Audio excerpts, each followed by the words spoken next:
नमस्ते दोस्तों, आप सबका एक बार फिर से स्वागत है आपके अपने YouTube चैनल सत्य सनातन में। और सबसे पहले आप सभी को बहुत बहुत शुभकामनाएं कि आपका ये सत्य सनातन परिवार जो है वो 1 मिलियन अकेले सत्य सनातन पर और वैदिक इन्फो पर भी 1 लाख से ऊपर हो चुका है। इसके लिए आप सबका बहुत बहुत धन्यवाद कि आप लोगों ने जी जान से मेहनत से इसको यहाँ तक इस मुकाम तक पहुँचाया, क्योंकि जो मेरी एक्सपेक्टेशन थी वो थी अक्टूबर के तीसरे या चौथे सप्ताह तक की, लेकिन आप लोगों ने बहुत जल्दी इसको 1 मिलियन तक पहुँचाया है। आज सबसे पहले हम बात करने वाले हैं जो समसामयिक विषय हैं। हम कोशिश करेंगे कि आपके जितने भी प्रश्न हैं उन सबको भी जल्दी ही लें और उसके लिए भी लाइव जल्दी ही आएँ। जो आज का विषय है वो है जस्टिस चंद्रचूड़ जी के बयान को लेकर के, जहां एक तरफ लल्लन टॉप हो, एनडीटीवी हो, प्रिंट हो, क्विंट हो, ये सारे के सारे लोग एक ही खबर चला रहे हैं कि सुदर्शन न्यूज़ के सुरेश चौहान के जी को सुप्रीम कोर्ट के जजेस ने ये कहा, वो कहा, ये हिदायत दी, ये आंसर किया। सब लोग इसी बात को फैला रहे हैं कि उन्होंने क्या कहा है, लेकिन जस्टिस चंद्रचूड़ जी की बात को कोई भी नहीं कह रहा है।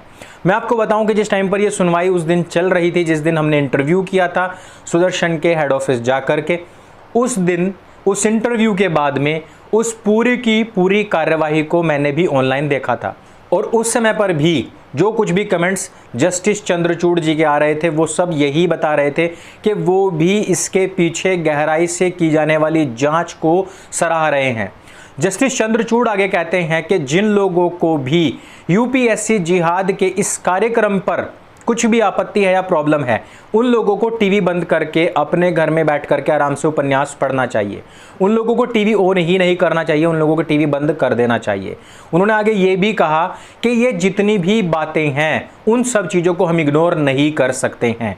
और जिस प्रकार से सुरेश चौहान के जी ने सुदर्शन के माध्यम से और जो अन्य जितने भी प्लेटफॉर्म हैं उनके माध्यम से जिन जिन लोगों ने भी यूपीएससी जिहाद के खिलाफ इस पूरी की पूरी जांच को सामने रखा है, उसमें सभी लोग एक पॉइंट को जितने भी क्रिटिसाइज कर रहे हैं इन पूरी की पूरी बातों को, उन सब लोगों से उन्होंने कहा कि ये सभी के सभी लोग एक बात को इग्नोर कर रहे हैं, और वो है कि वो जो दावा है और वो जो प्रूफ्स हैं जिसमें बताया जा रहा है कि ज़कात फाउंडेशन को पूरे विश्व भर के इस्लामिक देशों से पैसा मिलता है। हम अक्सर भूल जाते हैं इस बात को कि हमारे देश का जो कानून है उसकी आंखों पर पट्टी बंधी हुई है।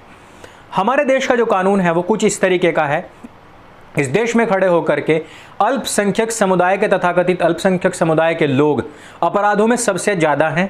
और उन अपराधों की पूरी कैटेगरीज को छान लीजिए, उन अपराधों की पूरी लिस्ट को देख लीजिए और अपराधियों को देख लीजिए। ये कानून और ये जजेस सब जानते हैं, लेकिन आंखों पर पट्टी बांधे हुए बैठे हैं। इनके सामने खड़े होकर के आम आदमी पार्टी का एक पार्षद ताहिर हुसैन खुद कहता है कि हम हिंदुओं को ख़त्म करने के लिए दिल्ली के अंदर हमने आग लगाई थी। ये सारे तथ्य सामने होने के बावजूद, 200 से ज़्यादा छतों के ऊपर गुलेल मौजूद होने के बावजूद, पुलिस वालों की बेरहमी के साथ में हत्या कर देने के बावजूद, बुरकों के अंदर तलवार, कटारे, बंदूक और एक्सप्लॉइट्स की खबर होने के और जांच में सामने आने के बावजूद, निर्मम हत्या होने के बावजूद, हाथ पैर काट करके आग में फेंक देने के बावजूद, यहां तक कि आईबी के एक कर्मचारी को गोद करके नाले में फेंक देने के बावजूद हमारा जो कानून है वो आंखों पर पट्टी बांधे हुए बैठा है। इस देश के अंदर लगातार बम धमाके हुए इस्लाम के नाम पर, लेकिन हमारा कानून आंखों पर पट्टी बांध करके बैठा हुआ है। हमारे देश के अंदर अमर जवान ज्योति को तोड़ फोड़ करके उस पर लात मार करके उसको गिरा दिया जाता है, लेकिन हमारे देश का कानून आंखों पर पट्टी बांध करके बैठा हुआ है। सभी देशों से, चाहे वो पाकिस्तान हो, टर्की हो, मलेशिया हो, चाहे बांग्लादेश हो, यहाँ से हमेशा घुसपैठ होती है हमारी सेना को मारने के लिए। वहाँ से सामान भी भेजा जाता है, असला भी भेजा जाता है, और हमारे देश में बैठे हुए तथाकथित अल्पसंख्यक समुदाय के दढ़ियल मूंछ कटे लोग उनको सपोर्ट करते हैं, लेकिन हमारा कानून आंखों पर पट्टी बांधे हुए बैठा हुआ है। हमारे देश के अंदर बैठे हुए लोग, इस्लामिक क्लैरिक्स, कहते हैं कि हमको पूरी तरीके से अवर बॉयज़ एंड गर्ल्स, इस वर्ड का, इस पूरे के पूरे वाक्य का इस्तेमाल करके वो कहते हैं कि वो सब लोग, हमारे जितना भी संघीय ढांचा है, इसमें अब सरकारी नौकरियों में जा रहे हैं, ताकि हमारे लोगों के ऊपर जो आरोप लगते हैं जो हमारे लोगों के ऊपर, जो हमारे लोगों को उठा करके जेल में भरा जाता है ताकि वो सब काम ना हो। क्या बाकी के जो दुनियादारी के लोग हैं हिंदुस्तान में रहने वाले, वो इनके बॉयज़ एंड गर्ल्स नहीं हैं? वो खुलेआम इस बात को कहते ही नहीं बल्कि करते भी हैं। लेकिन हमारे देश का कानून आंखों पर पट्टी बांध करके बैठा हुआ है। आदर्शवाद नाम की जो चीज़ होती है वो एक कल्पना है, और हमारे देश का कानून आदर्शवाद में जीता है। प्रैक्टिकलिटी उसके दूर दूर तक भी नहीं है। इसी वजह से वहाँ पर बैठे हुए कुछ लोगों ने कहा कि आप एक समुदाय को पूरी तरीके से बदनाम करने की कोशिश कर रहे हैं। इसमें आप बदनाम बताइए कहाँ है, जबकि बाकी के जो 6 एपिसोड थे वो तो बचे हुए थे। इस पूरे के पूरे नेक्सस को यदि हमें समझना है तो हमें समझना होगा किस प्रकार से JNU, किस प्रकार से इस्लामिक इंस्टीट्यूशंस और किस प्रकार से इनके ये फाउंडेशंस मिल करके इस नेक्सस को बढ़ावा देते हैं। यदि हम बात करें अभी हाल फिलहाल जो बॉलीवुड के अंदर जितनी भी धंधेबाजी चल रही है, उस धंधेबाजी में आप पैडलर्स को देखिए, उसमें सप्लायर्स को देखिए, किन लोगों के नाम आ रहे हैं। इन लोगों में फंसे हुए भी दीपिका पादुकोण का जो नाम आया है, जो कि बहुत उछल भी रहा है। इस दीपिका पादुकोण ने कभी के समय सुशांत सिंह राजपूत की हत्या के बाद में यह कहा था कि रिपीट आफ्टर मी, और बहुत सारे उसने ट्वीट किए थे। लेकिन अभी जब से दिशा सालियान की पोस्टमार्टम रिपोर्ट सामने आई है, उसकी ठुड्डी के बराबर में 1.5 इंच का छेद, और यहाँ तक कि ये भी कहा जा रहा है कि उसी के मंगेतर के सामने ही उसका रेप भी किया गया और उसकी हत्या तक की गई।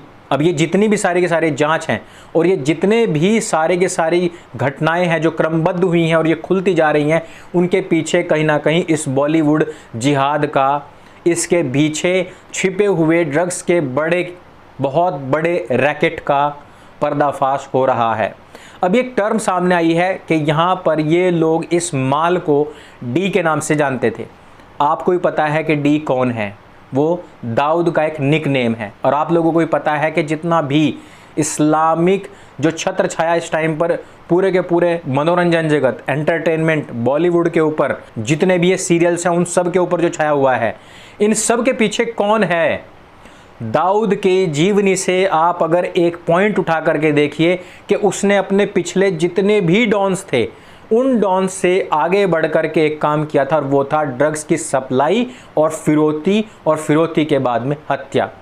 ये काम पहले वाले डॉन्स नहीं करते थे और ये काम दाऊद ने शुरू किया था। और ये फिरौती और ये ड्रग्स की जो सप्लाई है, यानी कि सोने चांदी से हटा करके सीधे नशाखोरी में जो आया था ये व्यक्ति, वो आज तक भी भारतवर्ष में बदस्तूर जारी है। कौन कह सकता है कि दाऊद यहाँ से भाग करके कहीं और चला गया? दाऊद को फलित पोषित करता है बॉलीवुड, जो यहाँ से नशे के बड़े बड़े कारोबार चलवाता है। जो छोटे छोटे, मैंने सुना है कि छोटी छोटी पुड़ियाओं में जो सामान मिलता है वो लाखों करोड़ों तक का हो सकता है। और ये वो लोग होते हैं जो जितने भी बॉलीवुड ये एक्टर एक्ट्रेसेस हैं, जो इनकम भी लाखों करोड़ों में ही करते हैं। वो जितना कमाते हैं, हम लोग कमा करके बॉलीवुड वालों को देते हैं, हम भले ही नशा ना कर रहे हों। और ये बॉलीवुड के एक्टर एक्ट्रेसेस जो के हैं, वो क्या करते हैं? वो सीधे नशा खरीदते हैं, और वो सारा का सारा पैसा कहाँ जाता है? दाऊद के पास। और वो दाऊद वापस से उसी पैसे को लगाता है बॉलीवुड में, और बॉलीवुड में अपने हिसाब से एक्टर, अपने हिसाब से एक्ट्रेसेस और अपने हिसाब से उन लोगों को जो भी उसको चक्री में घुमाना होता है, वो सारे काम करता है। यानी कि हम और आप भी इसमें इतने ही सहभागी हैं जितने कि बड़े बड़े लोग, बड़े बड़े आतंकवादी और बड़े बड़े ड्रग्स के जो माफिया हैं, वो सारे के सारे लोग। इस वजह से हम और आप अपने आप को माफ़ नहीं कर सकते। जो लोग भी बॉलीवुड के पीछे, सिनेमाज के पीछे पागल हुए फिरते हैं, जो लोग इनको अपने आदर्श समझते हैं, इस तरीके से आप इन चीज़ों को समझिए। आप इस बात को समझिए कि देश के अंदर ज़कात फाउंडेशन के अंदर बाहर से जो पैसा आता है, वो जो डोनेशन आती है, वो कौन लोग करते हैं?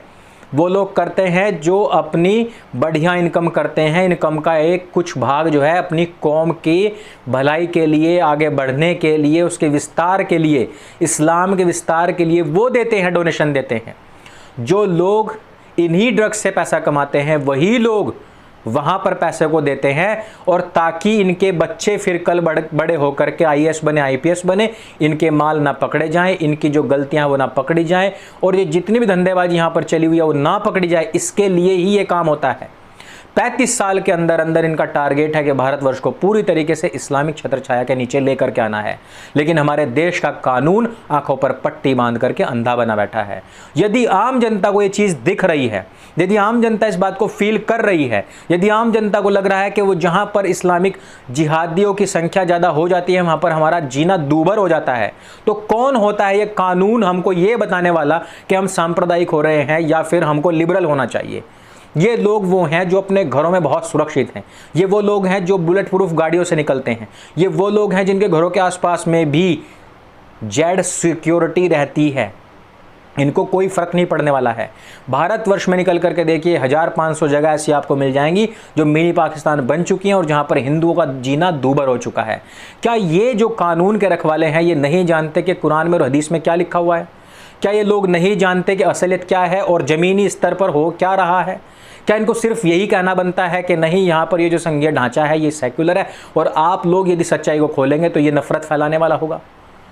प्रैक्टिकलिटी में जब तक हम नहीं आएंगे इस देश को नहीं बचा सकते, नहीं बचा सकते, नहीं बचा सकते। अंत में मैं सिर्फ विराथू की एक लाइन आपको बताना चाहता हूँ कि हम सभी लोग मानते हैं कि बहुत सत्य के पालन करने वाले और अहिंसक हैं, लेकिन हम खूंखार आदमखोर जानवर के साथ नहीं रह सकते, नहीं सो सकते हैं। इसलिए हमारे देश के कानून को जागने की आवश्यकता है।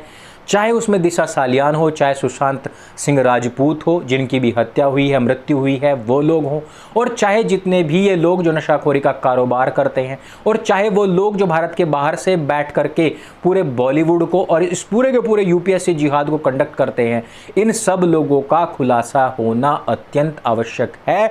और वापस मैं यही कहना चाहता हूँ कि जस्टिस चंद्रचूड़ ने जो बात कही है कि जिन लोगों को भी आपत्ति है इस खुलासे से, वो लोग अपने टीवी बंद करके बैठे, कम से कम उन लोगों को तो देखने दें जिनके भविष्य दांव पर लगे हुए हैं।